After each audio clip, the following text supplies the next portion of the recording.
Doctor साहब, वज़ीर-ए-आज़म शहबाज शरीफ साहब ने काबीना इजलास के बाद अफगान हुकूमत की जानिब से जो कहा गया है कि अगर अफगान हुकूमत संजीदा है तो सीज़ फायर के मामले को आगे बढ़ाए, महज वक्त हासिल करने के लिए जो सीज़ फायर है उसको मंजूर नहीं करेंगे। देखें, मैं फिर वही बात दोबारा दोहराता हूँ कि दुनिया में बेचैनी है जी। और बड़ी जंगें हैं, बड़ी कशीदगी है मुल्कों के अंदर। हर मुल्क ख़ुद को देख रहा है, इस वक्त संभाल रहा है।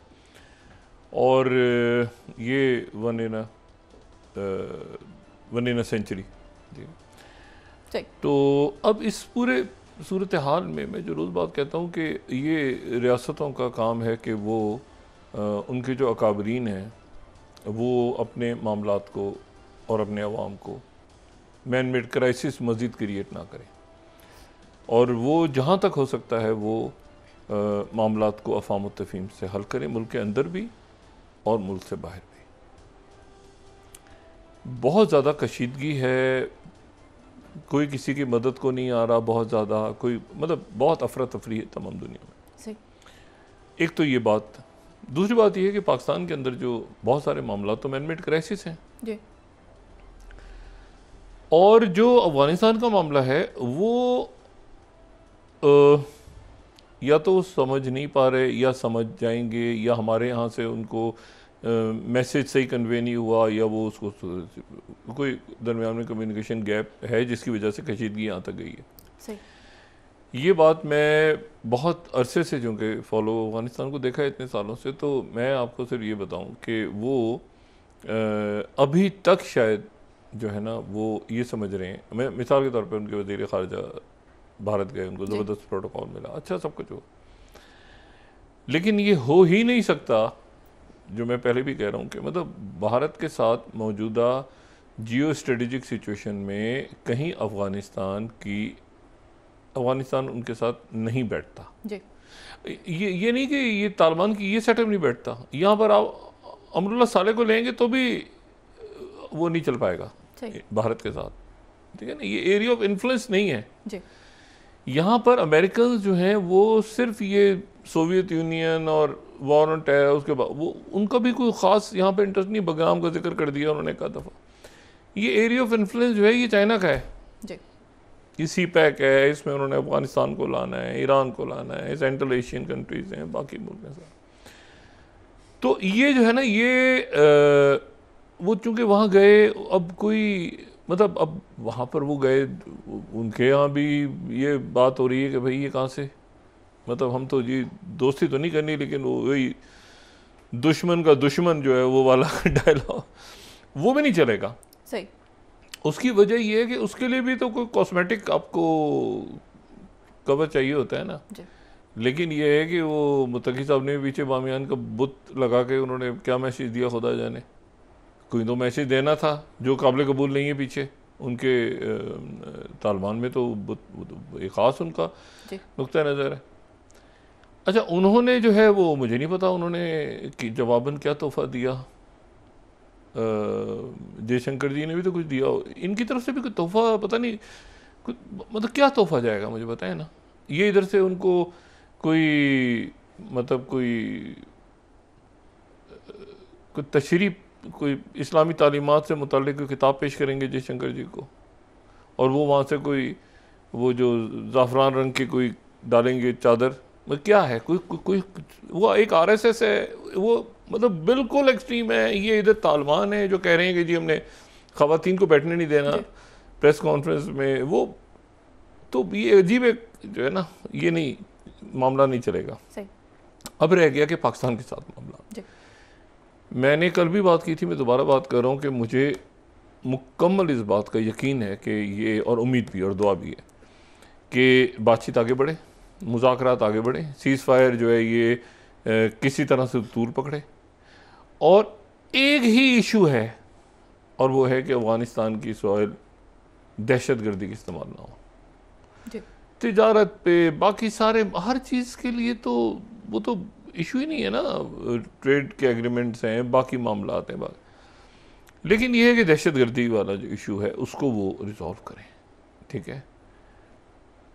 और दहशत गर्दी ना सिर्फ ये पाकिस्तान में ना, उनके अपने भी ना हो, अपने अभी तो ख़त्म करें ना, मतलब वो, लेकिन मैंने आपसे बात की ना कि ये एक पूरा एक इकोसिस्टम बना हुआ है बरसा बरस का, जिसको तोड़ना ज़रूरी है।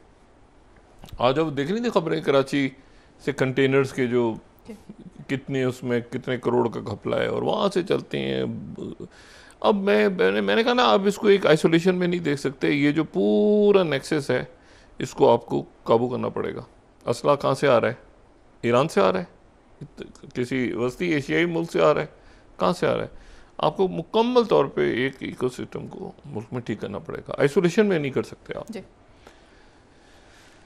तो मैं उम्मीद करता हूँ कि वहाँ से मुस्बत जवाब आएगा। यहाँ से भी मुज़ाकरात मेरी इतला के मुताबिक बातचीत हो रही है और ये आगे, हाँ आगे इसको बढ़ना चाहिए, ठीक है। अच्छा, बाकी जो है वो अब देखें ना, जंग और कशीदगी एक दफ़ा बढ़ जाए तो फिर उसको ख़त्म करना किस कदर मुश्किल हो जाता है। बहुत सारी जगहों पे नए महाज ऐसा लगता है कि खुल रहे हैं, कहीं लगता है कि ख़त्म हो गए हैं, कहीं लगता है कि मतलब है कि एंडलेस जो है ना वॉर्स हैं। लेकिन गज़ा से हम ज़रा शुरू करते हैं कि गज़ा में क्या हालात हैं। गज़ा में एक तो मुकम्मल तौर पे बज़ाहिर आपको नज़र नहीं आएगा, बज़ाहिर इस वक्त आपको ऐसा लगेगा जैसे कि, लेकिन मुकम्मल तौर पे नेतन्याहू को वो एक गैर मुतल्लिका शख्स हो गया जिसकी अब कोई हैसियत या अहमियत नहीं रही। अब वो अपनी बात करने के लिए तकरीरें फलाना दिमाग ना आगे पीछे, नेतन्याहू जो है वो बिल्कुल अंडर द बस चला गया। हूतीस के जो यहाँ पे उनके जो फौज के सरबराह की डेथ हुई आज बेटे के साथ, अच्छा, वो उसमें उन्होंने सिर्फ एक बयान जारी किया है और वो बयान ये है कि हमारे आर्मी के जो सरबराह थे हूतीस के, उनके और उनके साहबजादे का इंतकाल हो गया है गज़ा की जंग फ़लस्तीनियों की हमायत में, लेकिन उन्होंने इसराइल का नाम नहीं लिया। अब उसकी क्या वजह है, वो वजह तो मुझे उन्होंने चूँकि ख़ुद नहीं बताई तो मैं इस पर कोई तबसरा नहीं, लेकिन एक बहुत छोटा स्टेटमेंट आया है कि हमारे फ़ौज के सरबराह की डेथ हो गई है और उनके साथ उनके बेटे की भी डेथ हो गई है, और ये फ़लस्तीन के ये जो हूतीस की तरफ से। अच्छा, दूसरा जो मामला है वो ये है कि जो गज़ा में ये सूरत हाल है कि प्रेसिडेंट ट्रंप ने और अमेरिकन ने दो चार बातें बड़ी इंपॉर्टेंट की हैं गज़ा के हवाले से। पहली तो अमेरिकन की तरफ से ये बात हुई है कि जो डेड बॉडीज़ हैं उनकी वापसी चूँकि नहीं हो रही थी, तो इनकी तरफ से ये बात हो रही थी कि डेड बॉडीज़ की वापसी नहीं हो रही तो हम अटैक शुरू करेंगे, ये करेंगे, वो करेंगे। तो अमेरिकन ने ये क्लियर कर दिया है कि जो ज़िंदा लोग हैं उनका जाना ज़रूरी था पहले मरहले में। जो यरगमाली हैं वहाँ पे जो डेड बॉडीज़ हैं, यानी उसी में काउंट होते हैं ना ज़िंदा और मुर्दा, तो 28 में से 9 डेड बॉडीज़ पहुँच गई। उन्होंने कहा वो मैटर नहीं करते, जिंदा चले गए हैं तो ये सीज़ फायर रहेगा। सही। बल्कि अमेरिकन ने ये इनको मैसेज भेज दिया नेतन्याहू को, क्योंकि ये 2-4 दिनों से बात हो रही थी कि वो 72 घंटे में अगर डेड बॉडीज़ वापस ना हुई इसराइलियों की तो उसके नतीजे में सीज़ फायर हम ख़त्म करके अटैक कर देंगे दोबारा। अमेरिका की तरफ से मैसेज चला गया है कि ये आप नहीं करेंगे। डेड बॉडीज़, आपके ज़िंदा लोग चले गए, डेड बॉडीज़ जो हैं, बल्कि अमेरिका ने एक नया ऐलान कर दिया है कि गज़ा के जो लोग इसराइलियों की डेड बॉडी ढूंढने में मदद करेंगे उनको अमेरिकन कैच देंगे। अब गज़ा में सारे लोग, अच्छा गज़ा में मुकम्मल तौर पे हमास का कंट्रोल हो गया, हमास का कंट्रोल हो गया मुकम्मल तौर पे। तो उनकी तरफ से ये बात गई है कि ये जो गज़ा के लोग इसराइल की बॉडीज़ को तलाश करेंगे उनको अमेरिकन कैच देंगे। तो इस वक्त वो इसराइल की डेड बॉडीज़ की तलाश हो रही। ये बहुत बड़ा धचका है क्योंकि 72 घंटे और ये तो सारा गुजर गया। यहाँ मैं कोट कर रहा हूँ सेकंड हार्ट्स को, US to offer cash rewards to Gaza civilians for helping locate hostage remains, यानी जो गज़ा के लोग तलाश करेंगे इसराइली बॉडीज उनको कैश देगा अमेरिका। लेकिन इसमें जो है ना वो जो, और साथ ही उन्होंने ये मैसेज भेज दिया है। ये बहुत ही इंपॉर्टेंट मैसेज है। टाइम्स ऑफ इसराइल कोट कर रहा हूँ, सारे रेफरेंसेस आज कोट करने ज़रूरी हैं क्योंकि खबरें सेंसिटिव हैं। US denies Hamas violating deal, first is aiming to set up safe zone for Gazan fleeing group. यानी उन्होंने इसराइल के इस दावे को डिनाई कर दिया कि हमास किसी की तरह से भी डील को तोड़ा है। उनका कहना हमास अपनी डील पे बिल्कुल बरकरार है, इसराइल किसी किस्म की जारहाना कार्रवाई दोबारा ना शुरू करे। दूसरा इसका हिस्सा बड़ा इंपॉर्टेंट है कि जो सेफ जोन की जो बात हुई ना, सेफ जोन वाली, ये अमेरिकन ने अजीब एक मामला किया। मैंने कहा ना गजा में मुकम्मल हमास का कंट्रोल हो गया है, और उन्होंने कहा है कि जिनको ख़तरा है, जिनको हमास के लोग पकड़ रहे हैं और वो कह रहे हैं कि ये जासूस हैं जी, तो उनको चाहिए कि वो येलो लाइन क्रॉस करके और जहाँ पे इसराइल है वहाँ जाके वहाँ चले जाएं, उन्हीं के तो है वो।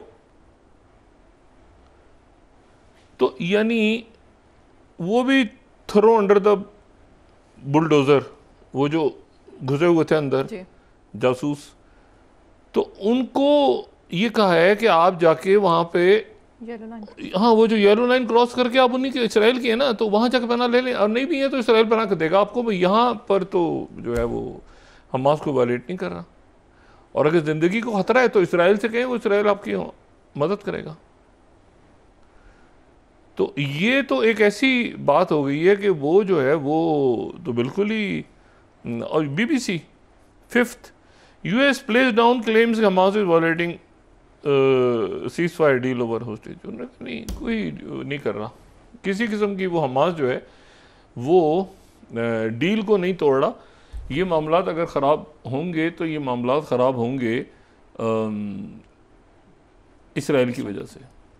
6th Israel 24, Hamas has not violated Gaza deal, phase 1 successful, moving to phase 2 says senior US advisor। बिल्कुल फारिग कर दिया नेतन्याहू को इस वक्त। अच्छा, फिर उसके बाद जो है दूसरा एक मामला गजा के अंदर मलबा उठाने के लिए जी। मलबा है बहुत ज़्यादा वहाँ, और वहाँ पर लाशें हैं और बाकी सारा मामला। तो वहाँ पे कतर दाखिल हो गया। कतर के डॉक्टर्स, कतर की नर्सेज भी साथ हैं शायद, कतर का जो बाकी, अच्छा इसको और इसका इसराइल को नहीं पता था, वो बस दाखिल हो गए। सही। अब इसराइल जो है ये जंगबंदी कर कतर के ऊपर अटैक करेंगे। अच्छा, और थोड़ी देर में तुर्की भी दाखिल हो जाएगा, आज किसी वक्त भी तुर्किया के जो रज़ाकार हैं और उनके जो डॉक्टर्स हैं और उनके लोग सारे वो अंदर दाखिल होने जा रहे हैं, मीडिया समेत। अच्छा, ये जो है ये अब एक ऐसा मामला है कि ये इसराइल कह रहा है कि ये लाशें ढूंढने के लिए अंदर जा रहे हैं, रिकन्स्ट्रक्शन के लिए जा रहे हैं, या हमास का इंफ्रास्ट्रक्चर दोबारा बनाने जा रहे हैं, क्योंकि ये तो वो मुल्क हैं जो हमास को सपोर्ट करते हैं और एक एक आदमी हमास का इनके साथ राब्ते में। तो ये कौन से लोग हैं जो अंदर जा रहे हैं? कतर के, यानी दाखिल ही कतर और तुर्किया हुआ है जो कि हमास जिन पे ट्रस्ट करता है, और वही दाखिल हुए हैं सबसे पहले। तो ये इसराइल हयोम जो है 7, कतर इक्विपमेंट एंटर्स गजा, दाखिल हो गया सामान। ये बड़ी इंपॉर्टेंट डेवलपमेंट्स हो रही हैं।